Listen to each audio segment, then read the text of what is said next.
మీ ఎలాంటి వ్యాపార ప్రకటనలకైనా వెంటనే మా ఛానల్ సంప్రదించండి. నమస్తే. ప్రస్తుతం మనతో పాటు ప్రముఖ ఆధ్యాత్మికవేత్త, జ్యోతిషరత్న, జ్యోతిష సామ్రాట్ చింతా రుక్మాన్ గదరావు గారు మనతో ఉన్నారు. గురువుగారితో మాట్లాడేద్దాం. నమస్కారం గురుగారు. మాతృదేవోభవ, పితృదేవోభవ, ఆచార్యదేవోభవ. ఓం నమో మాందేశ్వరాయ నమః. గురుగారు, నవంబర్ మాసం విశేషంగా కర్కాటక రాశి వాళ్ళకి ఎలాంటి పరిస్థితులు ఎదురవబోతున్నాయి, స్థితిగతులు ఎలా ఉండబోతున్నాయి, ఎటువంటి పరిహారాలు, దైవారాధన తీసుకుంటే బాగుంటుందంట? 2025 సంవత్సరం నవంబర్ మాసం కర్కాటక రాశి వాళ్లకు మాస ఫలితాలు చెప్పుకునే ముందు ఈ రాశి యొక్క ప్రత్యేకత మనం ప్రతి మాసంలో చెప్పుకుందాము. ఈ రాశి వాళ్ళు చాలా సున్నితమైన వాళ్ళు, స్థిరత్వం తక్కువ ఉన్న వాళ్ళు. ఎందుకంటే ఆలోచన విధాలు మార్పులు చెందుతూనే ఉంటాయి. ఈ రాశ్యాధిపతి మార్పులు చెందుతూ ఉంటాడు. చంద్రుడు, పూర్ణచంద్రుడు 2.5 రోజుకు ఒకసారి రాశి మారిపోవడము, 30 డిగ్రీలు 2.5 డేకి మారిపోతాడు. శనేశ్వరుడు 30 సంవత్సరాలకు మారేటువంటి ఈ యొక్క రాశి చక్రాన్ని వీళ్ళు 30 రోజులకు కంప్లీట్ చేసేస్తారు. ఈ రాశి చంద్రుడు కాబట్టి స్థిరత్వం తక్కువ. సంతోషం వచ్చినా ఎక్కువే, బాధ వచ్చినా ఎక్కువే, ఏది వచ్చినా ఎక్కువే, డౌట్లు ఎక్కువ ఉంటాయి. ఇటువంటి రాశికి ఈ మధ్యనే గ్రహణం అష్టమంలో జరిగింది. అది చాలా ఎక్కువ దుష్ప్రభావం అన్నమాట. ఈ రాశి వాళ్ళకి ఎవరికైనా గ్రహణం జరిగినప్పుడు ఏదైనా చేయకుండా ఉంటే ఖచ్చితంగా నేను చెప్పబోయే పరిహారాన్ని ఖచ్చితంగా చేసుకోవాలి. ఎందుకంటే శనేశ్వరుడు వక్రించి కుంభం వైపు వస్తున్నాడు. కుంభంలో రాహు ఉన్నాడు, కుంభంలో చంద్రుడు వెళ్ళాడు. అంటే శనేశ్వరుడు రాశిలో జరిగింది. కాబట్టి శని కూడా వక్రంలో కుంభం వైపు వస్తున్నాడు. నల్ల నువ్వులు, పచ్చిబియ్యము, మినుములు 3 కేజీలు తీసుకొని, నల్ల నువ్వులు నల్ల గుడ్డలో, మినుములు సిమెంట్ కలర్ గుడ్డలో, బియ్యము వైట్ కలర్ క్లాత్లో మూటలు కట్టేసి, పసుపు కుంకుమ ఒక్కొక్క దాంట్లో పెట్టాలి. ఆకు వక్కలు ప్రతి ఒక్క దాంట్లోనే పెట్టాలి. నిమ్మ పండ్లు 4 వేసి పెట్టాలి. విభూది పండ్లు, విభూది ఉంటుంది ఉంటలుగా, అది 4 వేసి పెట్టాలి. పెట్టేసిన తర్వాత 1 రూపీ కాయిన్స్ ఒక్కొక్క దాంట్లో 11 పెట్టాలి. 3 కవర్లు తీసుకెళ్ళి నవగ్రహ మండపంలో పెట్టచ్చు. లేదు ఎవరైనా స్వీకరిస్తే సద్బ్రాహ్మణుడికి ఇవ్వచ్చు, లేదంటే భిక్షకాలకి ఇచ్చేయచ్చు. ఇచ్చేసిన తర్వాత ఖచ్చితంగా తలస్నానం చేయాలి. అప్పుడు ఈ గ్రహణ ప్రభావం, వ్యతిరేక ప్రభావం వీళ్ళకు నశించిపోతుంది. ఇలా చేసుకోగలిగితే మంచిది. ఇంకా వెండి సర్పాలు 2 వెండి గిన్నెలో నెయ్యి పోసి అందులో సర్పాలు పెట్టి ఇచ్చేంత స్తోమత అందరికీ ఉండదు కదా.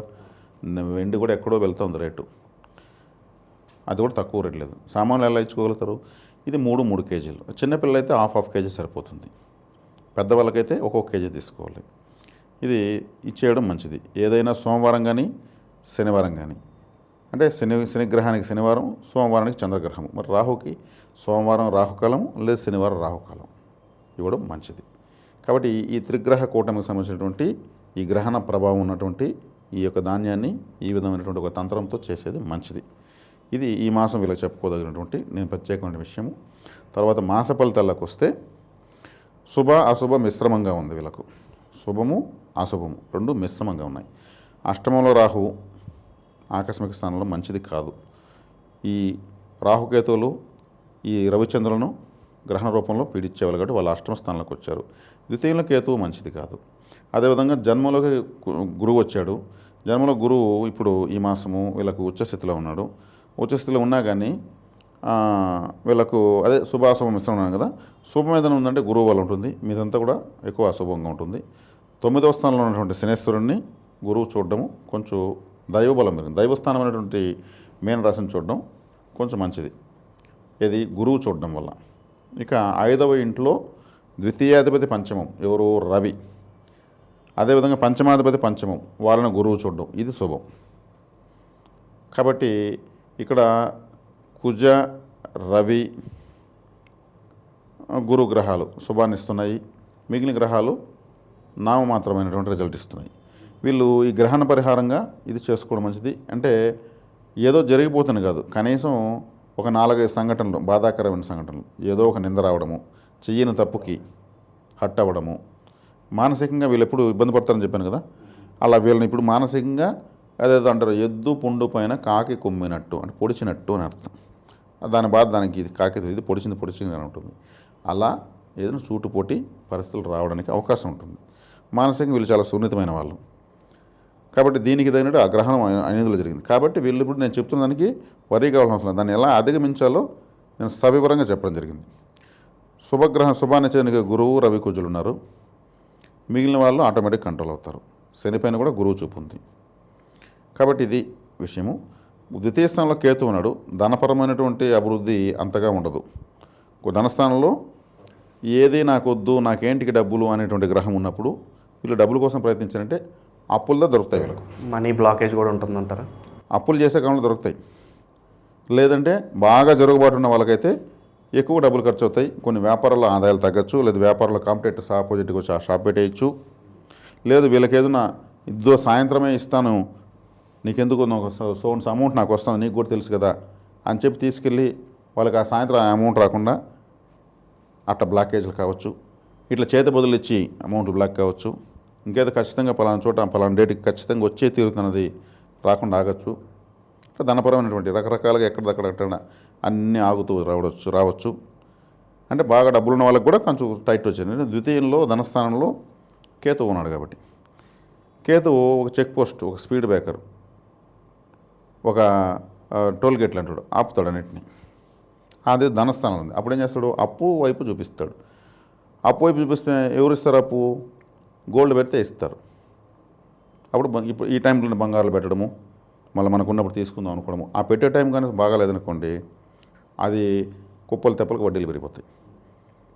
వాడు 4 నోటీసులు ఇస్తాడు, దాన్ని వేలం పెడేస్తాడు.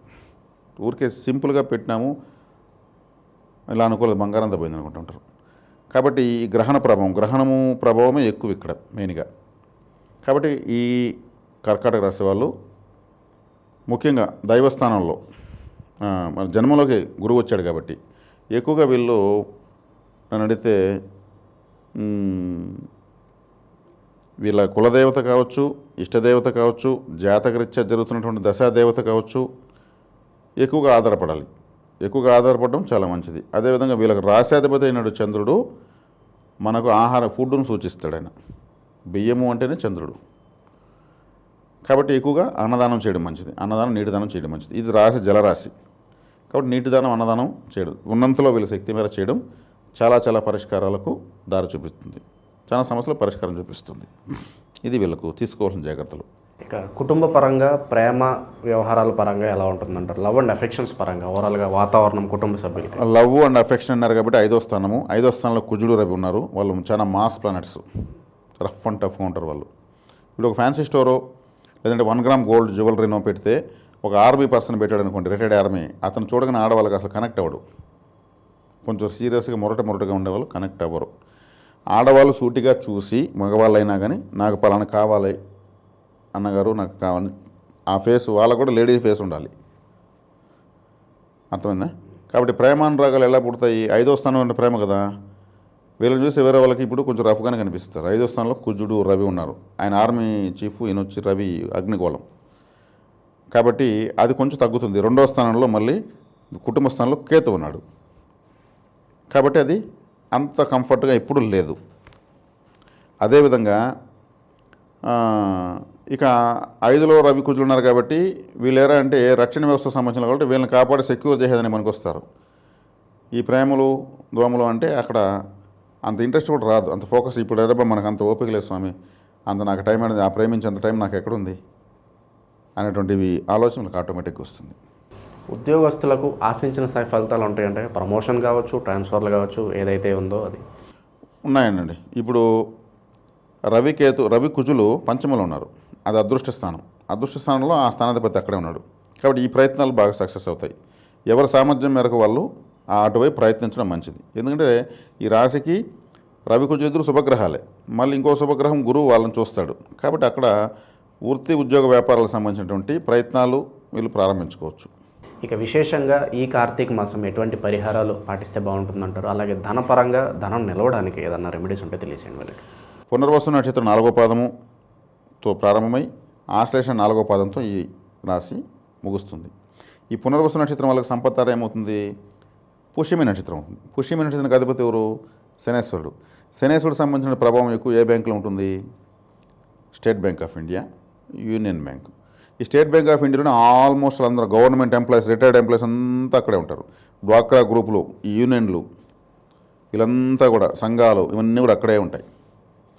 ఇంకా పెద్ద మొత్తంలో ఉన్న వాళ్ళు ఉంటారు. స్టేట్ బ్యాంక్ ఇప్పటిది కాదు, పాత ఖాతాదారులంతా కూడా. కాబట్టి వీళ్ళకు పునర్వసు నక్షత్రం వాళ్ళకు state bank of India, union bank account open చేసుకోవచ్చు.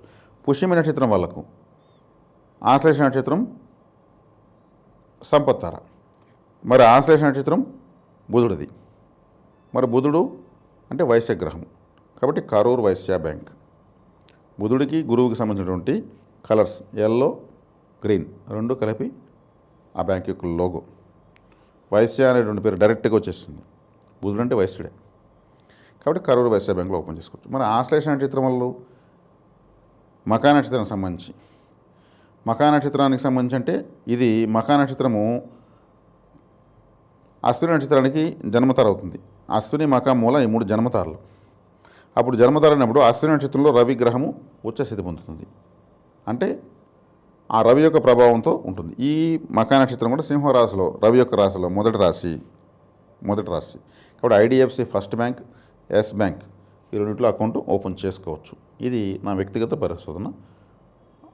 కావాలనుకున్న వాళ్ళు ఈ బ్యాంకులో ఓపెన్ చేసుకోవచ్చు. ఆ నక్షత్రాల రోజు ఆ బ్యాంకులో వెళ్ళి కొంచెం కూర్చొని రావచ్చు. ఏదో ఒక ట్రాన్సాక్షన్ ఆ టైంలో చేసుకోవడం మంచిది.